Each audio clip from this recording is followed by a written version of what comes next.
우리 시간 다 같이 기도하시면서 오늘 성경 공부, 성경 개관학교 구약, 창세기 부분, 또 출애굽기 부분 같이 나누도록 하겠습니다. 기도하겠습니다. 사랑의 하나님 감사합니다. 오늘도 이렇게 시간을 내어서 하나님 말씀을 공부하려고 하는 하나님의 성도들에게 말씀의 깊은 이해와 또 깨달음 주셔서 더욱더 하나님을 사모하고 하나님을 거할 수 있는 귀한 기회로 삼아 주시옵소서. 어렵고 힘든 가운데 말씀을 보내는 중에 집중하게 하시고 함께 나누는 가운데 서로에게 은혜와 유익이 넘쳐날 수 있도록 하나님 인도하여 주시옵소서. 이 모든 시간 주님께 부탁하며 예수님의 이름으로 기도드립니다. 아멘. 네, 오늘은 창세기 이제 25장 지난주 마지막 부분 마무리 이제 야곱에 대한 부분인데요. 그 부분 마저 진행하고요. 그 다음에 이어서 이제 출애굽기까지 가는 출애굽기 개강까지만 이제 오늘 하려고 합니다. 여러분들 꼭 오늘 본문의 말씀 읽으실 것 같고 일단 오늘까지 출애굽기 개관을 하고요. 다음 시간에는 출애굽기를 다 마칠 겁니다. 출애굽기는 19장까지만 이제 스토리가 있기 때문에 좀 내용이 많고요. 그 다음부터 나오는 그러한 어떤 그 율법에 대한 부분은 간단하게 이렇게 설명하면서 넘어갈 거니까 출애굽기까지는 꼭 다 읽으셔야 됩니다. 우리가 지난주에 했던 창세기 25장 이제 지난주 내용은 또 지난주 들으시고 혹시 필요하신 분들은 계속해서 저에게 그 파일을 요청하시면 저희 링크에서 보내서 유튜브에서 들으실 수 있도록 하겠습니다. 아브라함 12장부터 나오죠. 아브라함과 이삭, 그 다음에 이제 야곱이 등장합니다. 야곱이 등장할 때요, 에서와 야곱이죠. 그래서 이삭의 아들 에서가 태어날 때 발 뒤꿈치를 태어났다 해서 야곱이 발 뒤꿈치를 잡은 자, 사기꾼이라는 의미가 있다고 했습니다. 그런데 이제 문제는 이제 에서와 야곱의 관계 속에서요, 특별히 25장, 창세기 25장 27절부터 34절 내용이 어떤 내용이냐면 에서는 27절에 보면 에서는 장성함에 에서는 익숙한 사냥꾼이다라고 얘기해요. 들사람이에요. 그러나 야곱은 조용한 사람으로 장막에 거주했다라고 이야기해요. 그래서 아버지 이삭은 에서를 좋아했어요. 왜냐하면 에서가 그 사냥에서 오는 고기를 좋아했고 어머니는 집에 거주하고 조용한 이제 야곱을 좀 더 사랑하게 되었죠. 에서가 자기가 힘이 있다는 거예요. 여기서 에서가 사냥꾼이다. 그러니까 성경에서는요, 니므롯이라고 하는 이제 그 블레셋의 시조가 나왔잖아요, 지난번에. 그러니까 사냥꾼이라는 건 자기 힘이 있다는 이야기죠. 그래서 에서가 자기 힘으로 사냥을 할 수 있을 정도로 강성한 자였고 야곱은 장막에 거주하는 자였어요. 그래서 야곱이 소망하는 바가 하나가 있었어요. 무엇입니까? 아버지 이삭에게 부어주시는 그런 은혜들이었죠. 그래서 야곱은요, 그 장자에 대한 그 축복을 받고 싶었죠. 하루는 이 에서가 사냥을 하고 들어와서 피곤해 있을 때 야곱이 그때 마침 죽을 쓰고 있었습니다. 그러자 에서가 그거 나 좀 줘라고 했더니 야곱이 그러면 장자의 명분을 나에게 줘라 라고 얘기하니까 아무렇지도 않게 그래 너 가져라 하고 그 죽을 먹습니다. 34장 25장 34절에는요 에서가 장자의 명분을 가볍게 여겼다라고 기록되어져 있어요. 26장 넘어가면서 이제 이삭에게 주어지는 축복이 등장하기 시작합니다. 아브라함 때 첫 흉년이 들었다라고 얘기해요. 그때 그 땅에 또 흉년이 그러니까 아브라함 때도 처음에 흉년이 들었었잖아요. 그래서 그가 애굽으로 갔잖아요. 근데 또 흉년이 또 들자 이삭이 이번에 어디로 가냐면 그랄로 가요. 그랄에 가서 블레셋 왕 아비멜렉에게 이르러섭니다. 자, 2절에 보시면 여호와께서 이삭에게 나타나 이르시되 애굽으로 내려가지 말라. 26장 2절에 보면 아브라함이 가나안에 왔다가 애굽에 갔다가 한번 된통 당했잖아요. 그래서 이제 이삭에게는 애굽으로 가지 말라고 얘기해요. 내가 너에게 지시할 땅으로 가라. 그 땅에서 내가 너에게 복을 줄게라고 이야기합니다. 근데 그때 그 이삭이 이제 그랄 땅에 이제 거하게 되는 건데 그곳에서 또 이제 이삭이 동일한 그 아버지의 그 아들입니다. 아내를 리브가를 누이라고 속이죠. 그러자 이제 그 땅의 아비멜렉 왕이 리브가를 이제 가까이 하려고 합니다. 그런데 28절에 보면 26장 8절에 보면 이삭이 거기 오래 거주했던 이삭이 그 안에 리브가를 껴안은 것을 블레셋 왕 아비멜렉이 봅니다. 그래서 왜 네가 나를 누이라고 속였냐라고 이야기하죠. 그래서 이제 이삭이 자기가 죽을 것 같아서 그렇게 이야기했다고 합니다. 그때도 이제 역시 이제 하나님이 이제 개입하시는 내용들이 나오게 되는 것이죠. 특별히 이삭에게 하나님께서 특별한 복을 주시는 게 무엇이냐면 12절 보세요. 26장 12절. 이삭이 그 땅에서 농사하여 그 해에 100배나 얻었고 여호와께서 복을 주심으로. 여러분 그거 하셔야 돼요. 지금 어느 때예요? 아까 우리가 26장 1절 읽었을 때 그 땅에 뭐가 들었다고 이야기했습니까? 흉년이 들었다고 이야기했잖아요. 흉년이 들었다고 이야기했었고 그 흉년의 때에 지금 몇 배요? 100배의 농사를 지어서 100배나 나타나는 것이죠. 이게 굉장히 큰 복이었죠. 그래서 16절에 보면 아비멜렉이 이삭에게 야 너가 이제 우리보다 강성하다. 하나님이 야 특이하네. 이삭에게 100배의 그 은혜를 주시니까 그 은혜를 힘입어서 아비멜렉이 이제 이삭을 두려워하는 거예요. 흉년의 때에 하나님께서 주시고자 하면 100배의 은혜를 주시는 거예요. 여러분이 하나님에게 100배의 은혜를 받을 수 있는 그 복이 있게 되기를 축원합니다. 그 다음부터 이제 어떤 일들이 일어나냐면 이삭이 이제 그곳을 떠나갑니다. 그래서 이제 우물을 파요. 우물을 팠는데 우물을 파서 물이 나와요. 그래서 사람들이 메웁니다. 싸워요. 블레셋 그랄 족속 블레셋 지역의 사람들하고 싸워요. 그래서 우물을 팠는데 첫 번째 에색이라고 지어요. 에색이 뭐 다퉜다는 거예요. 그쪽 사람하고 다퉜다는 거예요. 그래서 다른 우물 가서 또 팝니다. 그러자 신나라고 이제 21절이죠. 대적한 가운데 팠어요. 또 물이 나요. 22절 보세요. 이삭이 또 옮겨갑니다. 또 물을 파요. 근데 르호봇이라고 파게 되는 거죠. 이 사건은 굉장히 놀라운 사건입니다. 이 고대 근동의 그 당시 지역에 물은 굉장히 중요했거든요. 우물을 중심으로 도시가 생겨나는데 이삭은 가서 우물을 팔 때마다 물이 나는 거죠. 한 번도 아니고 두 번도 아니고 세 번씩이나. 그러자 이제 26장 26절에 보면 아비멜렉 왕이 이제 군대 장관과 함께 이제 와서 이삭과 화친을 맺습니다. 왜 화친을 맺는 줄 아세요? 야, 너는 29절 말씀인데 26장 29절 말씀 너는 여호와께 복을 받은 자로다. 야, 내가 보니까 너는 정말 네 하나님께 복을 받았구나라고 이야기하면서 이들과 화친을 맺고자 합니다. 이삭에게는 축복 속에 있었지만 이삭의 첫째 아들 에서는요. 34절 보세요. 에서가 40세 해쪽 속 부엘의 딸 유딕과 해쪽 속 엘론의 딸 바스맛을 아내로 맞이하였더니, 그러니까 이 이삭이 리브가는 자기 동족이잖아요. 이 동족 그 당시에는 어쩔 수 없이 거룩한 순결성을 유지하기 위해서 동족 간에만 결혼했었어요. 그런데 이제 이것이 아브라함이 이삭을 리브가 자기 이제 형의 딸이었죠. 근데 이제 중요한 것은 뭐예요? 이 이삭도 에서가 가나안 족속의 여인 말고 헷 족속의 여인 말고 자기의 동족을 찾아가서 결혼하길 원했죠. 그런데 에서는 그 마음, 그래서 35절 보면 그들이 이삭과 리브가의 마음에 근심이 되었더라. 우리 세상이 멸망한 이유를 다시 한번 상기하셔야 돼요. 어떻게 멸망당했어요? 하나님의 아들들이 세상의 딸들을 아름답게 보기 시작하면서부터 일어나는 것이죠. 27장에 보면 이제 드디어 이제 야곱이 에서의 축복을 가로챕니다.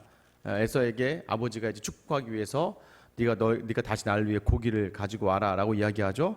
근데 그 사냥하러 나간 사이에 야곱이 먼저 어머니와 같이 이제 서로 이제 짜고 이제 별미를 만들어서 가져가죠. 그리고 에서처럼 이 털을 이렇게 붙여놓고 아버지에게 장제 축복을 다 받아냅니다. 이 축복을 받고 나서 얼마 있다가 에서가 돌아오죠. 그러자 이제 이삭과 에서가 야곱에게 속은 걸 알게 됩니다. 근데 더 이상 이제 아버지 이삭은 야곱에게 에서에게 해줄 축복이 없었어요.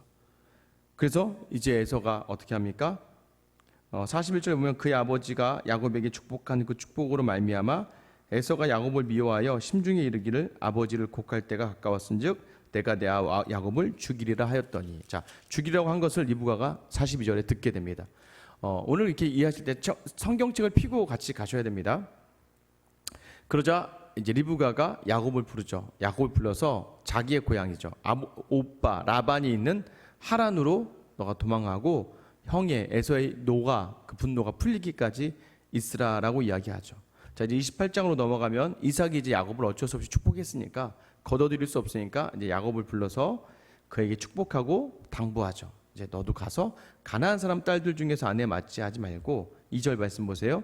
내 외삼촌 라반의 딸 중에서 아내를 맞이하라라고 이야기해요. 이제 그 야곱은 라반으로 갑니다. 그런데 에서가 6절 보세요. 에서가 본즉 이삭이 야곱에게 축복하고 그를 바단 아람에 보내어 거기서 아내를 맞이하게 하였다. 그러니까 하였고 또 그에게 축복하고 명하기를 너는 가나안 사람 딸 중에 아내를 맞이하지 말라 하였고, 그러니까 에서가 봤다는 것이죠.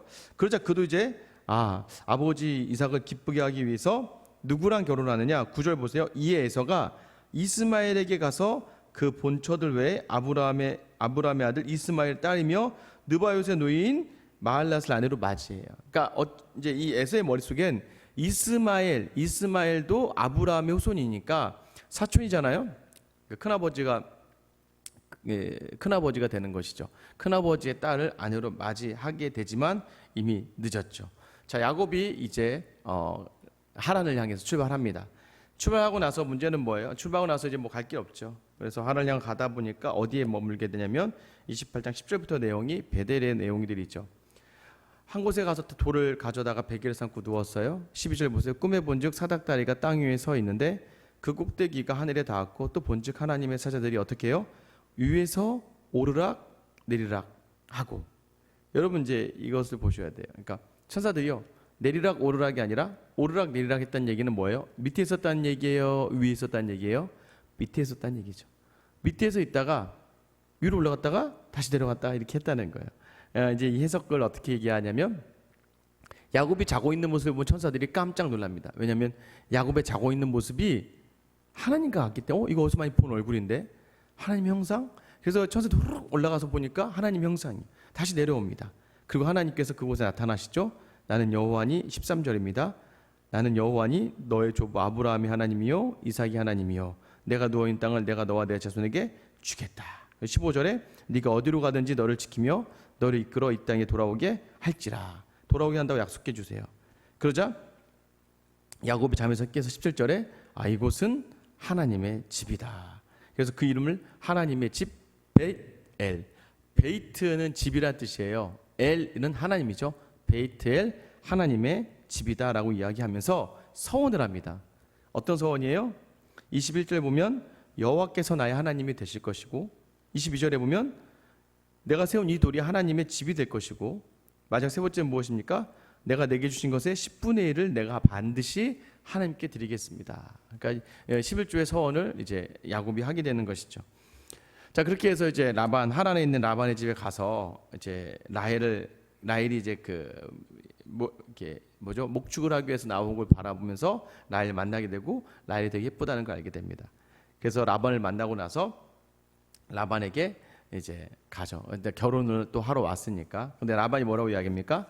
첫째와 둘째 두 딸이 있는데 하나는 레아이고 하나는 라헬이다. 17절에 보면 레아는 시력이 약하다, 라헬은 곱고 아리따웠다. 그러니까 시력이 약하다는 게 눈이 안 좋다는 게 아니라 이 야곱의 눈에 봤을 때 라헬보다는 레아가 좀 그러니까 라헬이 더 자기 눈에 꽂힌 거죠. 18절에 야곱이 라헬을 더 사랑했다라고 이야기합니다. 그래서 야곱 외삼촌에 얘기하죠. 자기가 가진 건 없으니까 내가 외삼촌을 위해서 7년을 일할 테니까 그때 라헬을 저에게 주십시오라고 이야기합니다. 라반이 그렇게 하라고 합니다. 7년이 지났어요. 7년 지나서 이제 드디어 이제 라헬을 아내로 맞아들 수 있었어요. 그런데 그때 저녁에 이 유대인의 결혼은 일주일 정도가 진행됩니다. 일주일 정도가 진행되는데 낮에는 술을 엄청나게 많이 마십니다. 아마 이제 이 야곱도 그때 낮에 꽤 술을 먹고 저녁에 침실로 들어간 거죠. 근데 이 라반이 레아 첫째 딸을 라헬 대신 집어넣죠. 그러나 다음날 아침에 일어나 보니까 레아인 거죠. 야곱이 깜짝 놀랍니다. 이제 이게 술 취해서 몰랐던 거죠. 그래서 이제 라반이 뭐라고 이야기합니까? 우리 지역에서는 언니보다 아우를 먼저 보내지 않는다라고 이야기하죠. 그래서 일단은 일주일에 그 결혼을 마치고 7일을 채워라. 그러면 다시 내가 라헬을 너에게 아내를 줄게.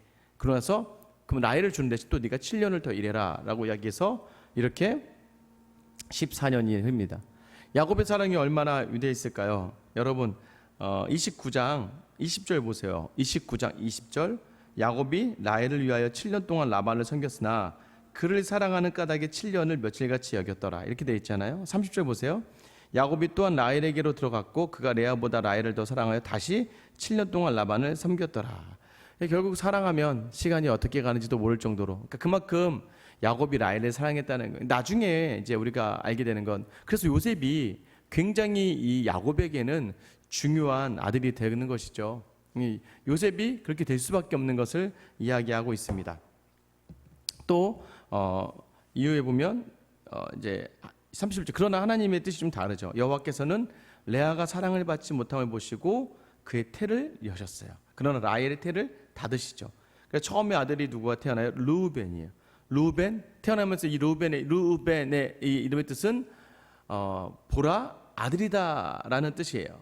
그리고 두 번째는 또 이제 그러니까 하나님이 나를 사랑, 이제 하나님이 나의 안타까움을 보시고 아들을 주셔서 이제 이 야곱이 나를 사랑하게 될 것이다라고 하는 건데, 좀 이따 또 아들을 낳습니다. 이름은 시므온이에요. 이제 하나님이 내 고통, 내가 사랑받지 못함을 들으셨다. 그래서 시므온이 듣다라는 의미입니다. 좀 이따 또 임신을 해요. 그래서 이제는 이 남편이 나와 연합된 남편이 될 것이다라고 해서 연합하다라는 의미의 레위라고 짓습니다. 그런데 이제 또 아이를 임신해요. 그때는 우리 하나님 정말 위로하신 하나님을 찬양합니다 라고 해서 유다, 찬송하리로다 유다라는 아이를 이제 이름을 짓게 되는 것이죠.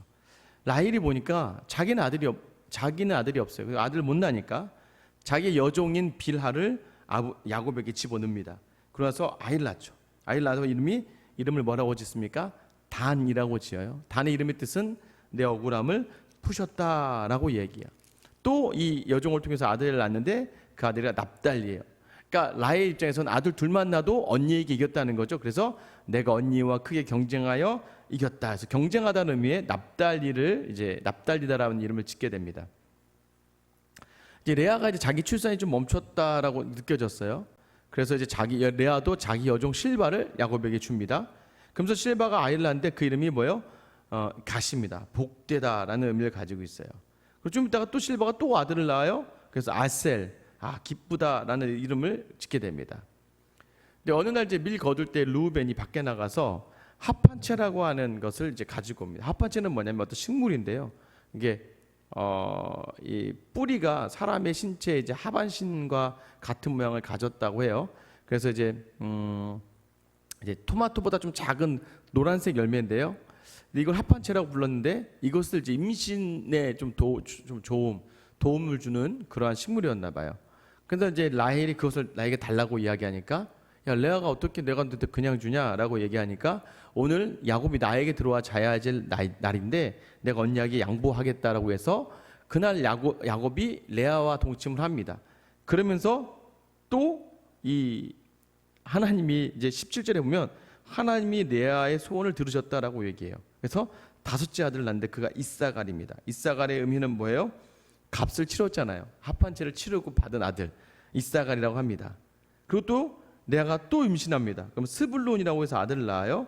그래서 이제 나에게 거하다. 6아들이 있으니까 이제 남편이 내 안에 있을 거야. 그러니까 참 남편의 사랑을 받지 못했던 그 서러움을요, 하나님이 아들을 통해서 다 채워주시죠. 하나님이 때로는 이제 공평하다라는 의미에서 우리가 해석할 수 있어요. 그 외에 또 딸을 하나 더 낳아요. 얼마나 눈에도 넣어도 아프지 않을 딸을 하나 낳지 않습니까? 자, 그런데 하나님께서 그럼에도 불구하고 22절, 하나님이 라헬을 생각하신지라. 야곱의 테두리 안에 들어오면 복된 존재가 되는 거잖아요. 하나님이 라헬을 또 사랑하셔서 생각하셔서 아들 낳습니다. 그 유명한 요셉이 나옵니다. 드디어 야곱이 정말 사랑했던 아내 라헬에게서 요셉. 그래서 하나님이 더하시다, 하나님이 인도하시다라는 의미의 요셉의 아들을 낳게 됩니다. 얼마나 이뻤겠어요. 자, 그러고 나서 이제 야곱이 이 하란의 지역에 거하면서 외삼촌의 집에 재물을 많이 쌓아줍니다. 30절 말씀 보세요. 내가 오기 전에 외삼촌의 소유가 적더니 번성하여 때를 이루었으니 내 발이 이르는 곳마다 여호와께서 외삼촌에게 복을 주셨나이다.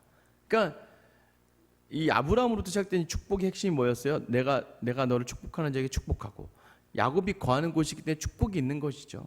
그래서 복이 야곱을 통해서 라반에게 잘 쌓여지게 되죠. 그런데 이제 다 삼촌이 가져가니까 나에게도 좀 줬으면 좋겠다라고 얘기하죠. 그러자 그럼 어떻게 할까라고 얘기할 때 32절에 오늘 내가 외삼촌의 양떼에 두루 다니며 그 양 중에 아롱진 것, 점 있는 것, 검은 것, 약간 이제 이런 것들은 좀 별종이죠. 염소 중에는 점 있는 것과 아롱진 것을 가져가다가 내 품삯을 할게요라고 얘기합니다. 그런 게 보통 많지 않습니다.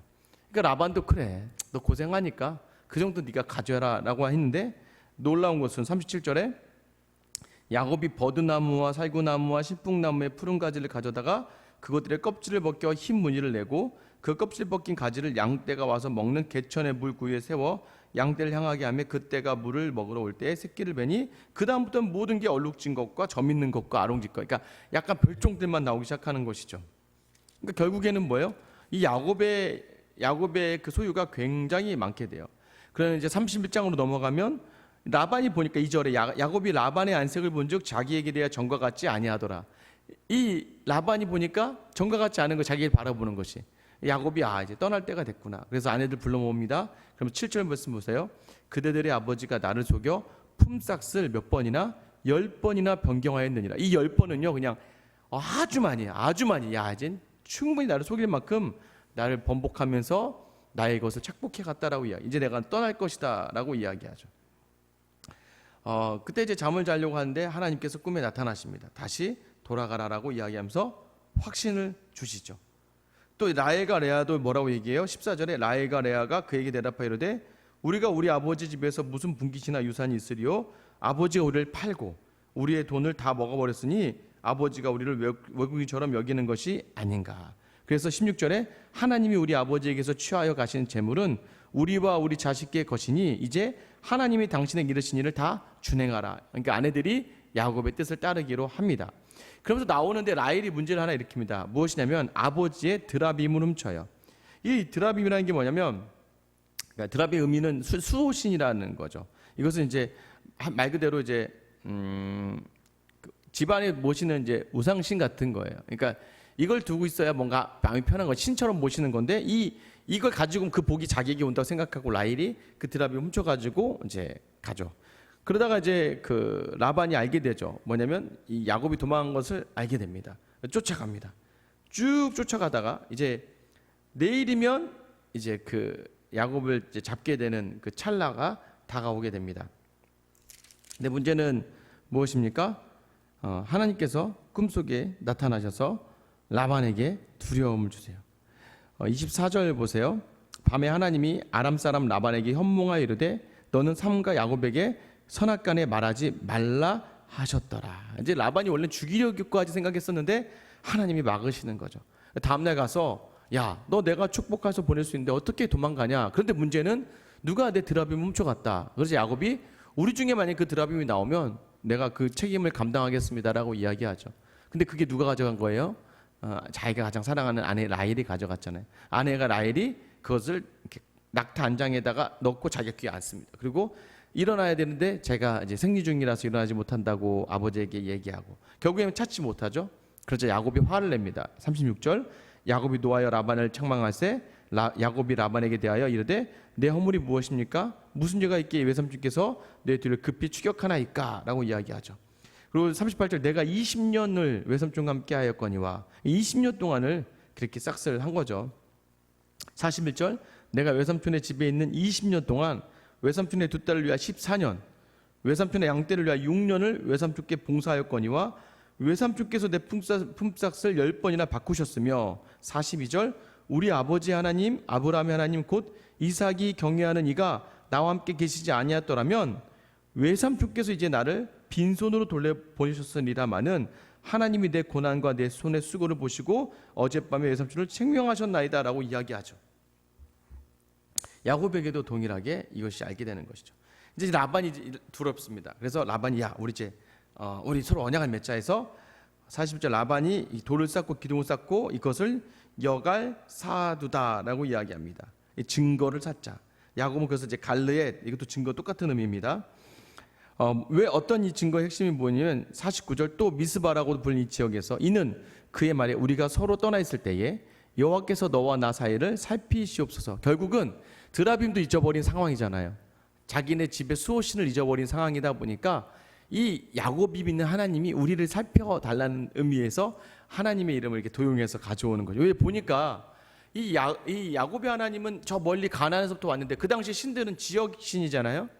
그러니까 이 라반에게 있어서도 그냥 집 안에 있는 신 하나 정도가 자기의 신이라고요. 근데 이 하나님을 보니까 멀리 떨어져 있는 야곱에게도 복을 주시는 것을 보니까 이 하나님이 나를 살펴주시기를 바란다라는 의미에서 이 언약을 쌓고 끝까지 사기꾼이죠. 그러니까 야곱에게 있어서만큼은 무엇이든 다 뜯어낸 이 외삼촌이죠. 결국엔 이 라반이 축복하고 이제 떠나보내게 됩니다.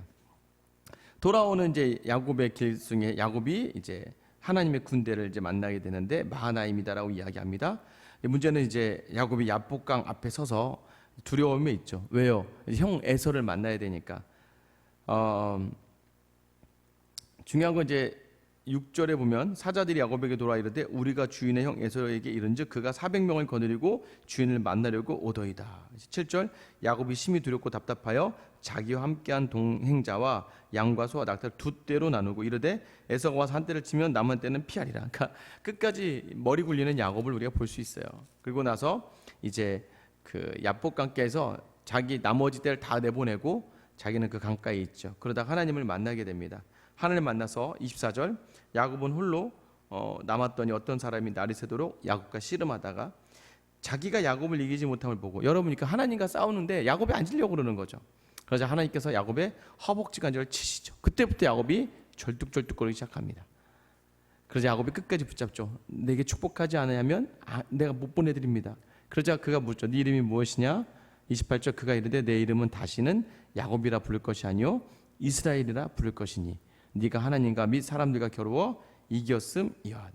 하나님과 겨루어 이겼다라는 의미의 이스라엘이라는 이름을 얻게 됩니다. 여러분 제가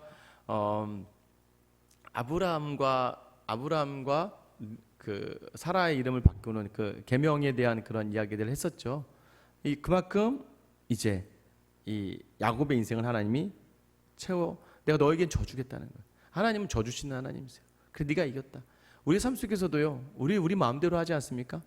자녀를 이기는 부모가 없죠. 맞죠. 우리를 이기는 하나님이 아니세요. 하나님 우리를 위하시는 분이세요. 결국에는 하나님께서 이스라엘이라 불러라. 우리가 이스라엘이잖아요. 그래서 야곱이 그곳의 이름에서 분이엘 하나님을 대면하여 봤다라고 이야기합니다. 자, 다음 날 여러분 생각해 보세요. 예서는 사실 아마 다른 생각이었을 거예요. 이 자식 가만 안 놔두고 400명을 거느리고 왔다는 거 전쟁을 하려고 하는 것이잖아요. 그런데 여러분 저쪽에서 이제 야곱이 나타나요. 어떻게 나타날까요? 쩔뚝. 그 모습을 보면 갑자기 예서가 치근해지죠. 치근해지고 이제 나와서 이제 뭐 앞에 이제 때부터 이제 에서에게 뒤에 야곱입니다 하면서 인사했겠죠. 그래서 결국 그 모습을 본 에서가 동생 야곱을 용서하게 됩니다. 그러나서 이제 마음대로 거하라고 하죠. 이제 에서는 세일 땅으로 돌아갔는데 17절에 33장 17절입니다. 야곱은 숫곳에 이르러 자기를 위하여 집을 짓고 그의 가축을 위하여 우리간을 지었으므로 그 땅 이름을 숫곳이라 부르더라. 그러니까 이게 결국은 뭐예요? 그 뒤에 세겜으로 향하게 되는데 세겜에서 땅을 사고 제단을 쌌어요. 그러니까 하나님께 드리기보다는 자기를 위한 땅을 먼저 했죠. 가장 큰 것은 어떤 불순종일까요? 기억나세요? 하나님이 자기를 돌아오게 하시면 어디로? 베들로 갔어야죠. 베들로 가기로 했잖아요. 여기 하나님 집이 되고 내가 11조를 드리고 그러니까 그 베델을 잊어버리고 나서 세겜에 머물게 됩니다. 세겜이 도시거든요. 성이거든요. 여기 머물러 때 어떤 일을 당하게 돼요? 34장이죠. 34장이 그 땅 추장 세겜의 아들 하몰에게 의해서 이제 강간을 당하죠. 강간을 당했는데 놀러 갔다가 그러자 이제 난리가 나죠. 그런데 이 하몰이 그러니까 그 땅 세겜이죠. 죄송합니다. 그 땅이 추장 세겜이 이제 하몰의 아들입니다. 죄송합니다. 하몰의 아들 세겜이 이제 너무 이제 디나를 좋아하니까 결국에는 어떻게 해요? 우리 결혼을 하게 책임져 주겠다는 거죠. 아마 이제 우리가 나중에 출애굽기 신명기에 보다 보면 혹시나 다른 여자를 건드렸을 때는 무조건 책임져 줘야 돼요. 책임져 주면 이제 뭐 문제가 없는 것으로 쳐주거든요. 결국에는 책임져 주겠다고 했더니 야곱이 뭐라고 해요? 우리는 거룩한 백성이죠. 우리는 할례 받은 자와만 이제 아브라함 때부터 이렇게 지내야 되니까, 그럼 너희가 우리가 같이 하려면 너희도 할례를 받아야 된다라고 이야기합니다. 그런데 18절에 보면 그들의 말을 하물과 그의 아들 세겜이 좋게 여김으로, 19절 보세요. 얼마나 세겜이 이 디나를 좋아했는지 이 소년이 그 일 행하기를 지체하지 아니하였으니 그가 야곱의 딸을 사랑함이며 그는 그의 아버지 집에 가장 존귀하였더라. 결국에는 이 세겜이, 이 땅의 모든 사람들이 전부 다 할례를 받습니다. 여러분, 할례가 지금은 이제 포경 수술이지만 그 당시에 이 돌이나 이 돌칼 같은 걸로 생사를 찢어내면 그 마취도 안 된 상태에서, 그리고 마땅한 소독도 없잖아요. 그러니까 엄청난 고통 가운데 있는 거예요. 25절 보세요. 제3일에 아직 그들이 아파할 때에, 가장 아플 때, 3일째 되는 날 가장 아플 때에, 여러분 이제 여기서 이제 비극이 일어납니다. 무엇이냐면 야곱의 두 아들 디나와 오라버니 시므온과 레위가 각기 칼을 가지고 몰래 들어가 그 성읍을 기습하여 그 모든 남자를 죽였다라고 이야기합니다. 왜 그랬습니까? 14절 보면 사실 야곱의 아들들이 그들에게 말하되 우리는 그리하지 못하겠노라. 할례 받지 아니한 사람이 우리 누이를 줄 수 없도다. 우리는 우리의 수치가 될 것이다 라면서 굉장히 반대했었거든요. 그러니까 시몬과 레위 두 명만 가서도 이 세겜의 모든 사람을 다 죽일 수 있었다는 것이죠. 그리고 또 하나 뭐예요? 27절 보세요. 야곱의 여러 아들이 그 시체에 있는 성읍으로 가서 노력하였다고 얘기해요. 그래서 결국에는 야곱의 약속을 다 깨어버리게 됩니다. 시므온과 레위가 이때부터 아버지의 저주를 받게 되는 것이죠. 결국에는 하나님이 개입하십니다. 35장 1절에 보세요. 하나님이 야곱에게 이르시되 베델로 올라가서 거기에 거주하며 내가 내 형 에서의 낯을 피하 도망하던 때에 내게 나타났던 하나님께 거기서 제단을 쌓으라고 이야기해요. 어디에요? 베델로 가라라고 이야기합니다. 근데 갈 때에 조건이 있습니다. 2절이죠. 야곱이 이에 자기 집안 사람과 자기와 함께한 모든 자에게 이르되 너희 중에 이방의 신상들을 버려라. 자기를 정결하게 해라. 너희 의복을 바꾸어 입어라. 우리가 일어나 베델로 돌아가자. 그러니까 우리의 삶 가운데 고난이 있고 아픔이 있을 때, 생각하지 못한 어려움이 있을 때, 그게 우리가 잘 생각해야 돼요. 우리가 하나님 앞에서 서원했던 것들, 하나님 앞에서 지키기로 했던 것들에 떠나 있을 때 우리에게 이런 문제들이 생길 수 있다는 것이죠. 베델을 기억해야 돼요. 다시 베델로 돌아가는 그 발걸음 속에서 이제 야곱이 두렵고 떨리는 마음으로 그곳을 떠나가지 않습니까? 그때 이제 떠나가는 이 야곱에게 보세요. 야곱이 바단 35장 5절 보시면 그들이 떠났으나 하나님이 그 사면 고을들로 크게 두려워하게 하셨으므로 야곱의 아들들을 추격하는 자가 없었더라. 그러니까 하나님이 또 보이지 않는 곳에 막아주시는 거죠. 그래서 야곱이 이제 베델로 이르렀을 때에 또 다시 하나님께서 이르십니다. 10절이죠. 하나님이 그에게 이르시되 내 이름이 야곱이지만은 내 이름을 다시는 야곱이라 부르지 않겠고 이스라엘이 내 이름 되리라 하시고 그가 그 이름을 이스라엘이라 부르시고, 이렇게 얘기합니다. 그래서 그곳으로 다시 이제 이스라엘로 하게 되는 거죠. 이제 또 하나의 이제 비극이 찾아옵니다. 35장 16절에 보면 이제 베델의 길을 떠나 에브라스에 도착했을 때 거기서 라헬이 해산을 하다가 아이를 낳고 죽게 되죠. 그 아이가 누구예요? 베냐민입니다. 왜냐하면 베논이라는 의미의 뜻은 이제 원래 슬픔의 아들인데 이제 그냥 아버지는 야곱이 베냐민이라고 불렀어요. 19절 라헬이 죽음에 에브랏 곧 베들레헴 길에서 장사됩니다. 여기서 또 하나의 비극이 일어납니다. 22절이죠. 이스라엘이 그 땅에 거주할 때에 르우벤이 가서 그의 아버지의 첫 비라와 동침함에 이스라엘을 들었더라. 여러분 이제 위에 세 명 있죠. 순서대로 어떻게 됐어요? 르우벤, 시몬, 레위, 유다예요. 그래서 르우벤이 이 비라와의 동침을 통해서 장자권이 뺏겨요. 시몬과 레위가 강간 이 디나 사건으로 인해서 장자권에서 배제가 됩니다. 그래서 실질적인 이 장자권이 누구에게 가면 유다에게 가요. 그러니까 육체 풍성함의 물질의 축복은 요셉에게 가지만 실질적인 이 장자권은 유다를 통해서 이루어지게 되는 것이죠. 이제 이런 장자권에 대한 축복을 고민해 볼 때 여러분 아셔야 되는 게, 이게 보통 인간적인 생각에 의하면 장자에게 축복이 가게 돼 있는 거지만 하나님의 생각은 우리의 생각과 좀 다르시다는 거죠. 그래서 하나님께서는 하나님의 생각도 인간의 생각과 달라요.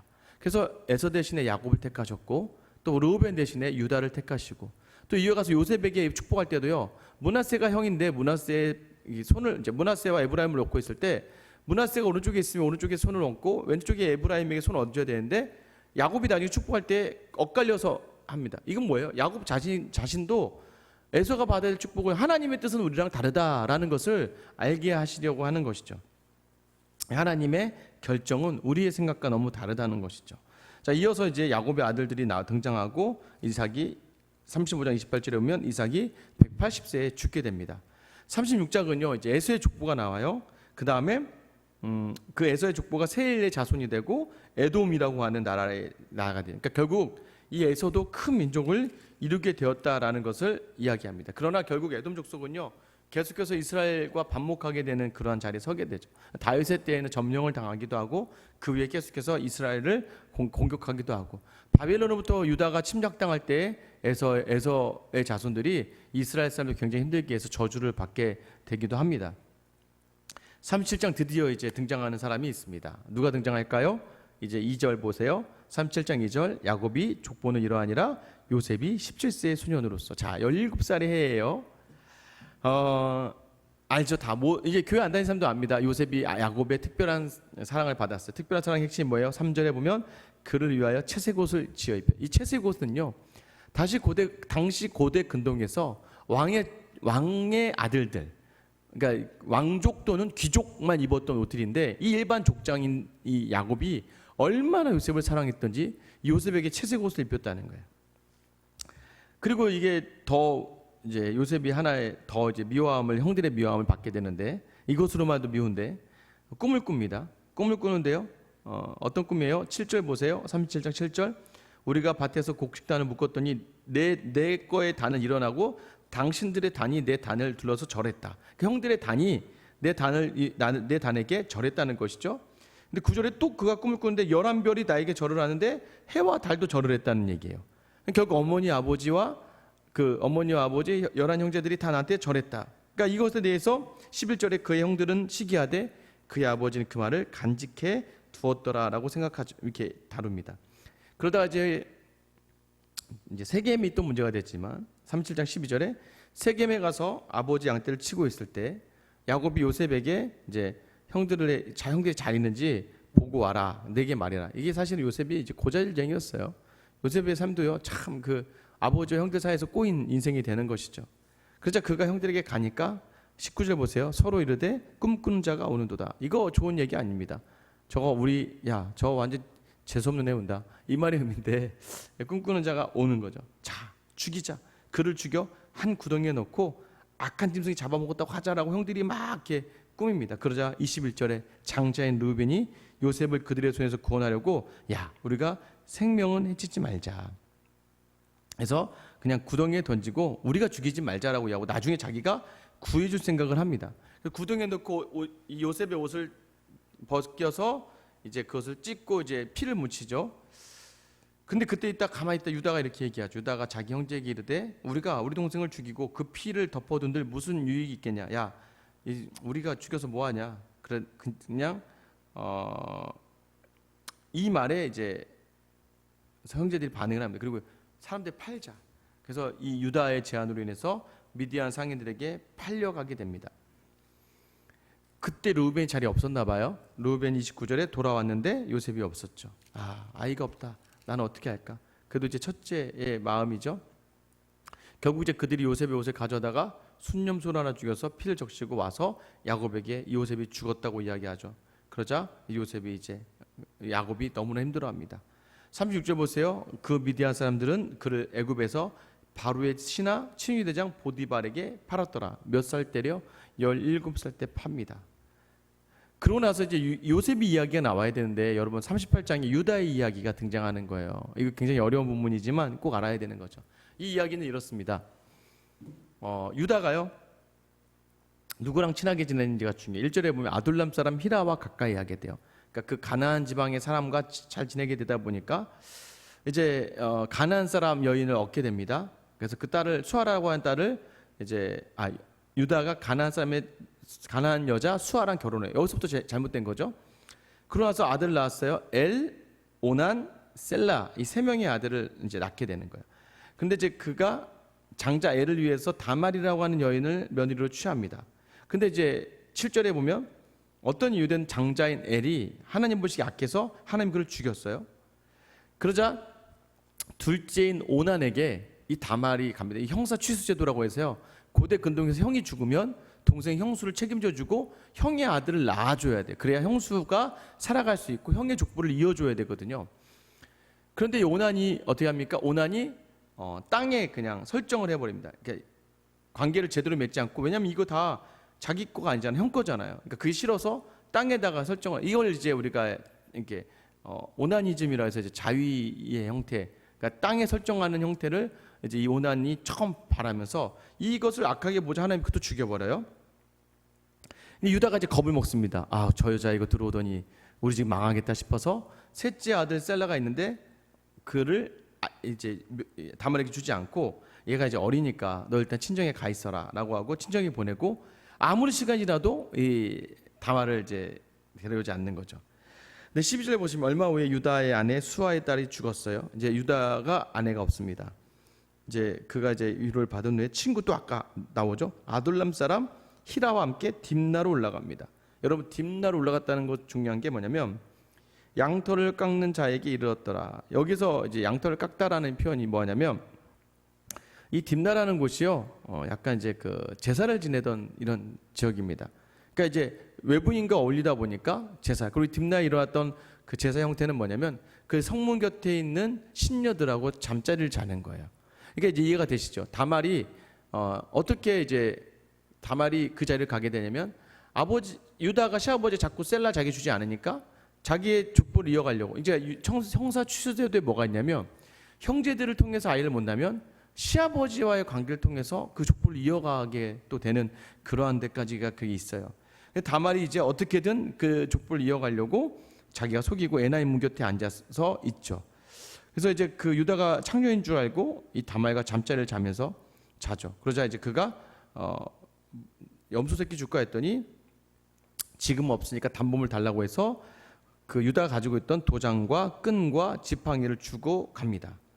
다말이요, 어떻게든, 아니요, 이제 자녀를 주지 않았으면 이혼을 선언하고 다른 남자와 시집가도 됐는데 다말이 가족 속에 있고 싶었던 것이죠. 그래서 결과적으로 임신하게 됩니다. 24절 보세요. 석 달 후쯤에 어떤 사람이 유다에게 일러 말하되 네 며느리 다말이 행음하였고 그 행음함으로 말미암아 임신하였다. 이제 결국에 이제 유다가 꼬리를 잡은 겁니다. 그래서 불살러 죽여야겠다고 그 여인을 데리고 오죠. 그러자 그 여인이, 다말이 어떻게 해요? 이 주인의 아들입니다라고 하면서 25절에 보면 도장과 끈과 지팡이, 유다 이것을 내어놓습니다. 그러자 26절 유다가 그것을 알아보고 이르되 그는 나보다 옳도다라고 이야기하는 것이죠. 그러면서 아들을 낳게 되죠. 그 아들의 이름이 이제 베레스와 세라가 낳게 되죠. 그래서 유다의 족보를 이어가게 됩니다. 이 이야기가 굉장히 사실은 이제 굉장히 이거는 사실 뭐 완전히 막장이죠. 이런 막장이 없는데 이제 고대 근동의 그 수준에서 생각하시면 돼요. 그리고 또 이 다말의 의지가 어떻게 돼요? 이 유다의 가문을 이어가려고 했던 그 의지를 가지고 있었다는 것이죠. 그 유다의 어리석음. 그러니까 어떻게 보면 가나안 사람, 또 그 지역 사람이죠. 그 누구죠? 아둘람 사람. 그 가나안 땅에 있는 사람들과 어울리면서 하나님을 떠나갔던 그에게 다시 한번 이런 쇼크를 통해서 하나님이 데려오게 하셨다는 것을 알게 되는 것이죠. 이제 이후에 이제 다시 요셉의 이야기로 돌아옵니다. 그러니까 유다의 이야기 왜 들어갔는지는 요셉이 실질적인 야곱의 사랑을 받은 자였지만 이 가문은 유다를 통해서 흘러가거든요. 그리고 또 하나는 무엇입니까?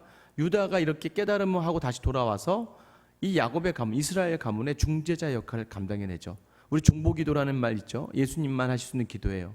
그것을 이 유다가 감당해내면서 실질적인 이러한 중보자적 그리스도의 그 조상으로서 유다가 세워지는 과정이 있고요. 39장에 보면 이제 우리가 잘 알고 있죠. 요셉이 끌려갑니다. 그러나 2절 보세요. 여호와께서 요셉과 함께 하심으로 그가 형통한 자가 되었다. 그러니까 그가 노예로 있을 때도 형통한 자로 있었어요. 그는 하나님과 함께 했어요. 그래서 여호와께서 그의 범사 형통하게 하심을 그 주인들도 보았어요.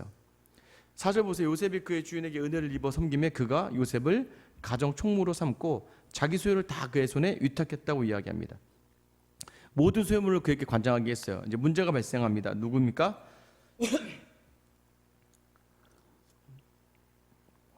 그 보디발의 아내의 문제죠. 보디발의 아내가 요셉이 너무 이제 아름다웠대요. 6절 보세요. 주인이 그의 소유를 다 요셉의 손에 위탁하고 자기가 먹는 은시 외에는 간섭하지 아니하였더라. 요셉은 용모가 빼어나고 아름다웠더라. 예. 그러자 이제 이 주인 아내가 이제 꼬시는 거죠. 39장 9절에 보면 요셉이 정확하게 이 유혹을 이겨냅니다. 이 집에서 나보다 큰 이가 없으며 주인이 아무것도 내게 금하지 아니하였어도 금한 것은 당신뿐이니 당신은 그의 아내임이라. 주인의 아내이기 때문에. 그러나 그런즉 내가 어찌 큰 악을 행하여 하나님께 죄를 지으리요. 그러니까 요셉이 하나님이 노예를 끌고 가신 그 상황 속에서도 요셉은요 낙심하지 않았어요. 하나님을 기억하고 하나님과 동행했어요. 그러니까 하나님의 죄를 범하지 않겠다, 이 말의 의미를 통해서 요셉이 자기가 알고 있는 하나님 앞에서 죄를 범하지 않으려고 했다는 거예요. 10절부터 요셉 여인이 날마다 요셉을 청하했대요. 날마다. 여러분, 세상의 유혹은 날마다 있는 거예요. 근데 그때 어떻게 하라는 거예요? 음행에서도 피하라고 이야기. 우리가 고린도전서 나누지 않았습니까? 음행으로부터 피해야 되지 맞서 싸울 수 있는 거 아시죠? 그러나 쉽지는 않죠. 만 제가 애굽의 종으로 요셉이다. 여러분은 어떻겠습니까? 아니 심지어 여러분이 여종으로 있는데 주인이, 이 당시에는 주인의 환심만 사면 편하게 살 수 있는 거잖아요. 여자들의 종으로 살다가도 첩이 되면 좀 더 안락한 생활을 살 수 있지 않습니까? 남자 총무도 마찬가지였겠죠. 그러나 요셉은 끝까지 하나님 앞에 죄를 짓지 않으려고 했죠. 결국엔 어떻게 해요? 보디발의 아내의 그 꾀임에 속아서 자신을 겁탈하려고 했다고 보디발에게 이야기하죠. 근데 중요한 건 무엇이냐면 19절 그의 주인이 자기 아내가 자기에게 이르기를 당신의 종이 내게 이같이 행하였다는 말 듣고 심히 노한지라 라고 나와 있죠. 그런데 노아했으면 어떻게 됐을까요? 여러분 죽였겠죠. 그런데 죽이지 않아요. 그리고 그를 일반 감옥에 가두지 않고 요셉이 주인이 그를 잡아오게 가두니 그 옥은 왕의 죄수를 가두는 곳이에요.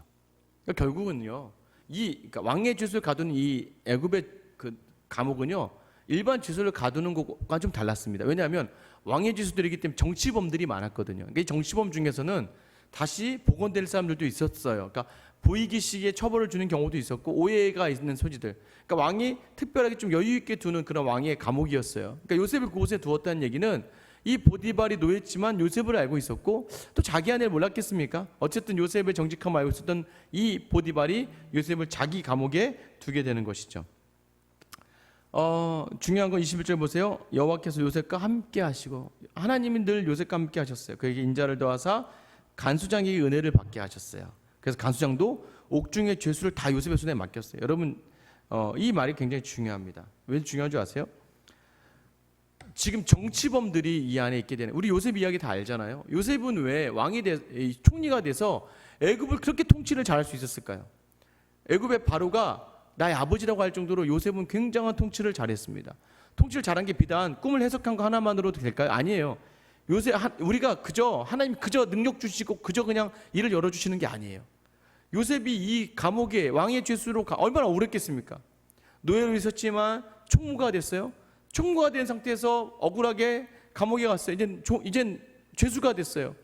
그런데도 불구하고 요셉은 자기에게 주어진 상황 속에서 최선을 다했다. 간수장에게 은혜를 받았잖아요. 열심히 하니까. 그럼 그 노예를 다른 죄수들 관리하게 하셨대요. 관리하게 했대요. 그럼 다른 죄수들이 누구인가요? 이 애굽에 내노라던 사람들이에요. 뭐 역사가, 예술가, 문화가, 정치가들이 다 모여있는 그곳을 관장하다 보니까 그 사람들과 많은 대화들을 하게 되지 않았겠습니까? 그럼 그들에게 뭘 배웠을까요? 정치를 배우고 문화를 배우는 거예요. 여러분, 그저 그냥 총리가 되는 게 아니에요. 하나님이 요셉을 사용하신 거죠. 그래서 23절에 간수장은 그의 손에 맡긴 것을 무엇이든지 살펴보지 아니하였으니 이는 여호와께서 요셉과 함께 하심이라. 여호와께서 그를 범사 형통하게 형통이 뭐예요? 형통이 무엇입니까? 하나님이 함께 하심을 경험하는 삶이에요. 종으로 있어도 죄수로 있어도 하나님 함께 하시면 형통하게 되는 줄 믿으시기 바라요. 여러분 어떤 상황 가운데 있어도 하나님과 함께하면 형통하게 되는 줄 믿으시기 바랍니다. 자, 40장이 이제 넘어가면 술 맡은 관원장과 떡 굽는 관원장이 나타납니다. 여러분 아셔야 되는 게 이 당시에요, 이제 왕의 음식을 맡은 자들은 굉장히 수준이 높은 사람들입니다. 급이 높아요. 왜냐하면 바로 왕을 죽일 수 있는 자리이기 때문에 아무나 시키지 않습니다. 왕이 총애하거나 왕이 이제 신뢰하는 사람들이 이 자리에 있게 되는 것이죠. 두 명이 여기 갇혀졌어요. 요셉이 관장하잖아요. 요셉이 꿈을 꿨습니다. 근데 어느 날 꿈을 꿨는데 어떻게 해요? 요셉이 꿈을 꾼 게 아니라 이제 그 사람들이 꿈을 꾸게 되죠. 근데 그 사람들이 보니까 근심이 많아요. 요셉이 물어봅니다. 무슨 일입니까? 라고 꿈을 꾸면서 자기들의 이야기를 이야기합니다. 술 맡은 관원장이 이야기합니다. 내가 꿈을 꾸니까 포도나무가 있는데 세 가지가 있고 그 나무에 세 가지가 있고 싹이 나서 꽃을 피고 포도송이도 익었다라고 이야기합니다. 내가 내 손에 바로잔이 있기 때문에 포도를 따서 그걸 짜서 왕에게 드렸다라고 이야기합니다. 그러자 요셉이 뭐라고요? 이제 3일 후면 사흘 후면 당신이 복원됩니다라고 이야기합니다. 그러면서 뭐라고 이야기합니까? 처음으로 요셉이 인간적인 얘기를 해요. 40장 14절이에요. 같이 한번 볼게요. 당신이 잘 되시거든 나를 생각하고 내게 은혜를 베풀어서 내 사정을 바로에게 아뢰어 이 집에서 나를 건져 주소서. 나는 히브리 땅에서 끌려온 자요 여기서도 오게 갇힌 일을 행하지 아니하였나이다. 형에게 팔려왔던 그 인생의 어려움, 또 여기서 억울하게 감옥에 갇혔던 자기 인생을 대변해달라고 술 맡은 관원장에게 꿈을 해석해주면서 얘기하지 않습니까? 그다음 떡 맡은 관원장도 꿈을 꾸는데 결과적으로 이 떡 맡은 관원장은 3일 후에 너는 죽게 될 것이다예요. 결론적으로 이 꿈이 이루어집니다. 술 맡은 관원장은 복원이 되고 떡 맡은 관원장은 죽게 돼요. 자, 여러분이 꿈을 꿨는데 그 해석한 대로 됐어요? 그 사람이 잊겠어요? 잊지 못하겠어요? 여러분이 어떤 꿈을 꿨는데 제가 그걸 해석해 준 대로 됐어요? 저를 아마 정말 엄청나게 대우해 주실 거예요. 그런데 23절 보세요. 40장 23절 술 맡은 관원장이 요셉을 기억하지 못하고 그를 잊었더라. 이게 잊을 수가 있습니까? 못 잊죠. 잊게 하시는 거예요. 누가요? 하나님께서. 왜요? 41장 처음 어떻게 시작해요? 만 2년 후에. 만 2년 후는 왜 중요합니까? 만 2년 후가 왜 중요하냐면요.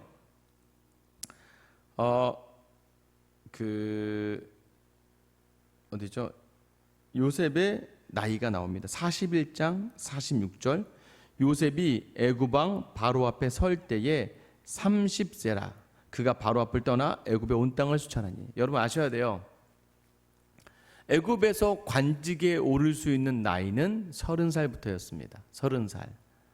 그러니까 만약에 술 맡은 관원장이 이 꿈을 해석한 요셉을 소개해봤자 그래 네가 죄가 없었구나 그래 가라 이 정도에서 끝나고 심지어는 이 30살 되기 전에 이 애굽왕 바로의 꿈을 해석해봤자 칭찬받고 돈만 받고 끝나는 거죠.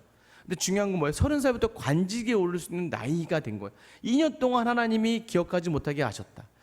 억울하셨을 거예요. 2년 동안 얼마나 오래 했을까요? 술 맡은 관원장이 어쩜 그럴 수 있을까? 우리 인생도 그러지 않습니까? 어떻게 나한테 그렇게 내가 선하게 대했는데 어떻게 저걸 잊고 살아라고 하는데 반드시 하나님께서는 사람에 대해 의지하지 않고 하나님이 갚아줄 걸 생각하면서 섬기는 사람의 그 마음 그대로 하나님이 갚아주신다는 거예요. 결국 우리가 알고 있지 않습니까? 이 바로왕이 꿈을 꿉니다. 어떤 꿈을 꿔요? 바로의 꿈을 꾸는데요. 한 번은 엄청난 튼튼한 소들이 7송아지가 올라와서 뜯어먹고 그 뒤에 파리파리한 소 7이 와서 뜯어먹었는데 나중에 보니까 파리파리한 소가 살찐 소마저 잡아먹더라는 거예요. 또 두 번째 꿈을 꿉니다. 똑같은 내용이죠. 그러니까 한 줄기 무성하고 충실한 7 이삭이 나왔고 근데 그 뒤에 가늘고 동풍에 많은 7 이삭이 나왔는데 나중에 뭐예요? 그 가는 7 이삭이 무성하고 충실한 7 이삭을 삼켜버린다는 거예요. 이것을 이제 꿈을 꾸고 나서 여러분 이 애굽에도요 이 점술가와 해석가들이 많았어요. 그런데 중요한 8절에 보세요. 아침에 그의 마음이 번민하여 사람을 보내어 애굽의 점술가와 현인들을 모두 불러 그에게 그의 꿈을 말하였으나 그것을 바로 해석하는 자가 없더라. 거짓말이라도 할 수 있지 않을까? 근데 아무도 해석할 수가 없었게끔 누가 하셨다는 거예요? 하나님이 못하게 하셨다는 거예요. 그때 짜자잔 9절입니다. 술 맡은 관원장에게 드디어 내 죄를 기억합니다. 누구 요셉이라는 아이가 있었는데 내 꿈을 해석해주고 내가 복직했습니다 라고 이야기하면서 요셉이 바로 앞에 씁니다. 바로 앞에 서서 이 꿈을 해석해주죠. 7년 동안 풍년이 있을 것이다. 그러나 7년 풍년 뒤에 7년의 흉년이 있을 것인데 그 7년의 흉년이 너무나 심해서 앞에 있는 7년의 풍년이 기억하지 못할 정도의 고통 가운데 있게 될 것이다. 해석까지 좋았어요. 그러나 하나님이 그에게 더 대안까지 주시죠. 34절 보세요. 바로께서는 또 이같이 행하사 나라 안에 감독관을 두어 그 7배 풍년의 애굽 땅의 5분의 1을 거두되 그들로 장차올 풍년의 모든 곡식을 거두고 그 곡물을 바로의 손에 돌려 양식을 위하여 각 성읍에 쌓아두게 하소서. 이와 같이 그 곡물을 이 땅에 저장하여 애굽 땅에 임할 7배 흉년에 대비하시면 땅이 흉년으로 말미암아 망하지 아니하리이다. 37절 바로와 그의 모든 신하가 이 일을 좋게 여긴지라. 38절 바로가 그의 신하들에게 이르되 이와 같이 하나님의 영에 감동된 사람을 우리가 어찌 찾을 수 있으리요? 라고 하면서 그를 순서 총리로 세워주시게 되는 것이죠. 여러분, 적시적소의 하나님이 바로 여기 아니겠습니까? 그래서 51절 보세요. 요셉이 아들을 낳습니다. 아들을 낳고 장남의 이름을 므낫세라고 합니다. 므낫세 이름의 뜻이 뭐였어요? 잊어버리게 하셨다. 하나님이 나를 총리 세워주셔서 형들에게 팔리고 감옥에 갇혔던 모든 세월들을 잊어버리게 하셨다. 둘째 아들이 뭐예요? 에브라임. 에브라임의 이름의 뜻이 뭐예요? 창성하게 하셨다. 하나님이 내가 수고한 이 땅에서, 내가 하나님만 바라보며 있었던 이 땅에서 나로 창성하게 하셨다라고 이야기합니다. 자, 그렇게 해서 이제 42장부터 쭉 갈 건데 7년의 풍년 가운데 잘 준비합니다. 그리고 흉년이 딱 오게 됩니다. 흉년이 오자 2년 차에 애굽뿐만 아니라 모든 나라에 먹을 것이 없게 됐어요. 그러자 야곱에게 소리가 들립니다. 애굽 땅에는 곡식이 있대더라. 그래서 애굽 땅으로 자기 아들들을 보내죠. 아기들을 보냈을 때 요셉이 그 형들을 보고 깜짝 놀랍니다. 그래서 요셉이 뭐라고 이야기해요? 7절 말씀 보세요. 요셉이 보고 형들인 줄 아나 모른 체하고 엄한 소리로 그들에게 말하되 너희가 어디서 왔냐? 너희가 곡식을 사러 온 가나안에서 왔다고 이야기하지만 내가 볼 때 너희는 정탐꾼이다 라고 이야기해요. 그래서 그들이 자기 가족에 대해서 이야기합니다. 13절이죠. 12형제가 있었는데 막내 아들은 없고 하나는 없어졌고 우리는 맹세하건대 우리는 정말 순전하게 왔습니다 라고 얘기하죠. 근데 요셉이 그들을 가두고 야 좋아, 너네 가서 그 막내 아들 데리고 오면 내가 인정해 줄게. 대신 한 명 여기 가둬. 그래서 누굴 가둡니까? 시므온을 가두고 24절이죠. 요셉이 그들을 떠나가고 울고 다시 돌아서 그들을 말하다가 그들 중에 시므온을 끌어내어 그들을 눈앞에 결박합니다. 이 과정에서 요셉이 많이 울죠. 그리고 그들을 보낼 때 27절에 보낼 때 어떻게 얘기해요? 그들의 그 곡물에 25절 명하여 곡물을 그 그릇에 채우게 하고 또 각 사람의 돈은 그의 자루에 도로 넣게 하여 또 길 양식을 그들에게 주게 하니 그대로 행하였더라. 이제 그들이 가다가 보니까 분명히 자기가 요셉에게 값으로 준 돈이 그들 안에 있는 거예요. 이제 그들이 이제 놀라게 되는 것이죠. 돌아왔습니다. 막내 아우를 데리고 가야 돼요. 야곱이 거절합니다. 못 가요. 루벤이 자기 아들들 대신에 데려가겠다고 해도 야곱이 싫다고 얘기해요. 그래서 포기하죠. 그러다가 시간이 지납니다. 어떤 시간이 지나면 43장 10절에 보면 우리가 지체하지 아니하였다는 벌써 2번을 갔다 왔다 했을 겁니다. 그러니까 뭐 몇 달 정도가 지나간 거죠. 유다가 이제 이야기합니다. 유다가 이야기하기를 아버지 갔다 와야 됩니다. 그래서 특별히 43장 8절에 보면 유다가 그의 아버지 이스라엘에게 이르되 저 아이 베냐민을 나와 함께 보내시면 우리가 곧 가리니 그러면 우리와 우리 아버지와 우리 어린아이들이 다 살고 죽지 아니하리이다. 왜냐하면 이제 음식이 다 떨어졌어요. 그래서 내가 만약에 가되 혹시나 전능하신 하나님께 14절입니다. 전능하신 하나님께서 그 사람 앞에서 너희에게 은혜를 베푸사 그 사람으로 너희 다른 형제와 베냐민만 돌려보내게 하시기를 원하노라. 내가 자식을 잃게 되면 이리로다. 유다가 내 아들을 담보로 내가 다녀오겠습니다라고 이야기하거든요. 그러자 야곱이 이제는 내가 이제 내 자식을 잃게 되면 이룰 수밖에 없겠구나. 자식을 버려야 됩니다. 우리 그게 쉽지 않죠. 저도 쉽지 않습니다. 그러고 나서 내려갑니다. 그때 이제 요셉과 형제들이 제하게 되고 요셉의 막내 베냐민을 보면서 너무나 기뻐하게 되죠. 그러나서 그들이 이제 마지막에 요셉이 그들에게 음식을 주는데 43장 34절 보면 요셉이 자기 음식을 그들에게 주되 베냐민에게는 다른 사람보다 5배 주었다. 이 5배의 의미는 애굽은 5라는 숫자를 굉장히 좋아합니다. 나중에 이제 형제들을 바로에게 소개할 때도 5명의 형제를 데리고 나오거든요. 이게 5가 애굽 사람들이 좋아하는 숫자였어요. 자, 이제 그렇게 해서 다시 이제 떠나보낼 때 자기가 이제 쓰던 은잔을 베냐민의 그 자루에 넣었습니다. 그리고 떠나보낼 때 다시 쫓아가서 그들 잡아오고 자루를 열었을 때 베냐민에게서 그 은잔이 나오죠. 그래서 그것을 이제 취하게 되는데 그러면서 베냐민 안 보내주겠다고 합니다. 그러자 이 유다가 그때 일어나죠. 유다가 일어나서 어떤 이야기를 합니까? 이 아이가 없으면 우리 아버지가 죽습니다 라고 이야기하죠. 그러면서 자기 마음에 있던 상처를 이야기합니다. 창세기 44장 27절 이 내용은 우리가 한번 5월달 설교 말씀 중에 이 내용이 있습니다. 혹시 여러분 자세히 듣고 싶으신 분들은 유튜브에 들어가셔서 5월 아마 어버이 주일 둘째 주 주일이었던 것 같아요. 이게 하나님이 하셨습니다라는 제목으로 설교가 있습니다. 간단하게 말씀드리면 유다가 뭐라고 얘기하냐면 많은 형제들 앞에서 아버지가 뭐라고 얘기하냐면 27절이죠. 주의 종 우리 아버지가 우리에게 이르되 너희도 알거니와 내 아내가 라헬이에요. 내게 두 아들을 낳았다. 라헬만 내 아내고 두 아들만 내 아들이야. 너희는 내 아들이 아니야 라고 이야기하는 거예요. 그러니까 이런 상황 속에 자란 열 형제죠. 열 형제죠.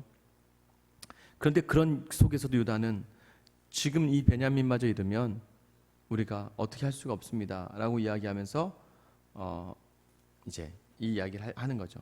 그래서 그때 이제 이 요셉의 마음이 무너집니다. 그럼 내가 요셉입니다 라고 이야기하면서 5절 45장 5절 말씀, 당신들이 나를 이곳에 팔았다고 해서 근심하지 마소서, 한탄하지 마소서, 하나님이 생명을 구원하시려고 나를 당신들보다 먼저 보내셨나이다. 요셉이 확신하는 게 있었어요. 이 형들, 나는 형들이 나를 팔아서 이곳에 왔다고 생각했는데 그게 아니라 하나님이 나를 이곳에 보내셨다.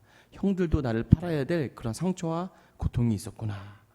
결국 15절에 요셉이 또 형들과 입맞추며 안고 우니 그제서야 형들이 요셉과 말했대. 무섭잖아요. 총리가 되었는데. 그래서 바로에게 이 소식이 들리고 바로가 그들에게 가족을 데리고 와서 좋은 땅을 주라고 이야기합니다. 그러면서 나중에 야곱이 들어오게 됩니다. 야곱이 이제 애굽으로 향하는 그 과정 속에서 요셉과 만나게 되고 46장 27절에 보면 애굽에서 요셉이 낳은 두 아들은 2명이나 야곱의 집사람으로 애굽에 이른 자가 모두 70명이었더라. 70명이 이제 이 애굽으로 도착하게 되고 어느 땅에 뭐냐면 이제 고센 땅에, 지난번 제가 설교 때 말씀드렸어요. 고센 땅에 머물게 되면서 막 이제 이곳에 인큐베이터가 시작되는 거예요. 이스라엘 백성이 70명에서 이제 200만 명에 이르는, 그러니까 남자만 60만 명에 이르는 그 대민족으로 성장해 나가는 인큐베이터 역할을 애굽의 고센 땅에서 하게 됩니다. 그리고 지난번에 설교했던 이제 야곱이 바로를 축복하게 되는 장면이 47장에 나오게 되는 것이죠. 자, 그 다음에 이제 이 야곱이 47장 28절에 야곱이 애굽 땅에서 17년을 거주하였으니 그의 나이가 147세라. 147세에 죽게 됩니다. 48장에 보면 이제 요셉에게 아들들 데려와 축복한 장면이 나오는데 그곳에서 므낫세와 에브라임은 엇갈리죠. 그러나 이 므낫세와 에브라임이 야곱을 대신해서 두 지파를 얻게 됩니다. 레위가 빠지고, 레위는 제사장 지파로 빠지죠. 그런 축복을 이 야곱의 이 족속들이 얻게 되는 것이죠. 그러면서 이제 야곱이 유언을 하게 되는 것이죠. 49장에 각 자녀들에 대한 이제 예언을 하게 되는 것이죠. 이 예언대로 결국엔 땅 배분이 됩니다. 나중에 여호수아서 보면 땅 배분의 내용들을 들어보면 알 거예요. 그리고 마지막에 요셉이 아버지를 보내드리고 이제 이렇게 해서 야곱이 죽게 됩니다. 야곱이 죽자마자 형들이 이제 두렵죠. 아버지 죽은 마당에 요셉을 어떻게 하나? 그러자 50장 19절 20절에 보면 요셉이 그들에게 이르되 두려워하지 마소서, 내가 하나님을 대신하리이까. 당신들은 나를 헤아려 하였으나 하나님이 그것을 선으로 바꾸사 오늘과 같이 많은 백성의 생명을 구원하게 하시려 하셨나니 당신들은 두려워하지 마소서, 내가 당신들과 당신들의 자녀를 기르리이다 하고 그들을 간곡한 말로 위로하였더라. 여러분 아셔야 돼요. 나를 해하는 사람들이 있습니다. 나를 어렵게 하는 사람들이 있어요. 그런데 여러분, 그때마다 하나님을 붙드는 사람은요, 우리를 축복의 통로, 선으로 악을 갚게 하시는 거예요. 여러분 인생 가운데 있지 않았습니까? 나를 어렵게 하고 힘들게 했던 사람들이 있었는데 그들을 이제 하나님께서 아마 반드시 지금 아직도 그런 억울함 속에 있는 분들, 나를 통해서 하나님의 축복을 경험하게 하실 거라는 것이죠. 26절에 보면은요, 마지막 50장 26절에 보면 요셉이 110세의 죽음에 그들이 그의 몸에 향재를 넣고 애굽에서 입관하였더라. 여러분, 입관으로 끝나는 거죠. 왜요? 25절 보세요. 요셉이 또 이스라엘 자손에게 맹세시켜 이르기를 하나님이 반드시 당신들을 돌보시리니 당신들은 여기서 내 해골을 메고 올라가겠다 하라. 어디로요? 가나안으로. 반드시 너희를 들여보내실 것이다. 요셉은 하나님에 대한 확신이 있었어요. 자기의 유고를 반드시 가나안에, 자기가 정한 그 땅에 묻어달라고 이야기하죠. 이렇게 해서 창세기가 맞춰지게 됩니다. 오늘은 여기까지 하겠습니다. 출애굽기까지 하려고 했는데요. 그냥 다음 주에 출애굽기 개강과 뒤이어서 출애굽기 전체를 한번 다 훑어보는 시간을 가지도록 할게요. 창세기 출애굽기 정도를 하고 나면 이제 민수기 약간 빼고는요, 그 다음부터는 이제 쭉 나가게 되는 거니까 여러분들이 꼭 기억하시고, 중요한 건 무엇이에요? 성경을 읽으셔야 되는 거예요. 그리고 보니까 뭐 아무도 연락을 안 하시더라고요. 성경 읽으면서 궁금한 것들이 없으신가 봐요. 아니면 제가 너무 강의를 잘해서 여러분들이 읽으면서 이게 다 해석이 되시는지 모르겠지만 읽으시면서 궁금한 것들을 언제든지 저에게 질문해 주시고, 질문한 내용들이 있으면 제가 이 강의하는 중간중간마다 같이 자리에 누구가 했는지는 안 알려주고요. 이제 같이 나누도록 할게요. 네, 오늘도 수고하셨고요. 오늘 하루 또한 이 말씀, 창세기 말씀 읽어나가는 중에 은혜가 있고 또 감동이 있었던 부분들이 있으면 언제든지 저에게 또 보내주시면 저도 또 힘을 얻고 더 말씀을 잘 준비하겠죠. 다음 주는 출애굽기입니다. 교환은 사실 교회에 오시면 교회 이제 필경 TV에 제가 올려놓을 테니까 출애굽기 교환이 없으신 분들은 받아가시면 될 것 같아요. 아니면 저에게 얘기해 주시면 제가 카카오톡으로 파일을 보내드릴 수 있으니까 꼭 참고하시고 또 그렇게 하시면 될 것 같아요. 자, 오늘 기도하고 마치도록 하겠습니다. 하나님 감사합니다. 오늘도 이렇게 창세기의 마지막까지 함께 달리게 하신 하나님, 창세기의 말씀을 통하여 하나님이 요셉의 인생과 야곱의 인생 가운데 함께 하심을 바라봅니다. 하나님, 우리 인생 속에서도 여전히 억울함이 있고 우리 생각과 다른 일들이 일어날 때마다 오늘 야곱과 요셉의 삶 속에 보여주신 그 은혜대로 갚아주시는 하나님을 경험하는 귀한 복이 있게 하여 주시옵소서. 이 말씀으로 힘을 내어 깨달음으로 끝나지 않고 우리 삶 가운데 적용하며 살아갈 수 있도록 하나님 인도할 줄 믿사오며 이 모든 것 이루실 예수님의 이름으로 기도드립니다. 아멘.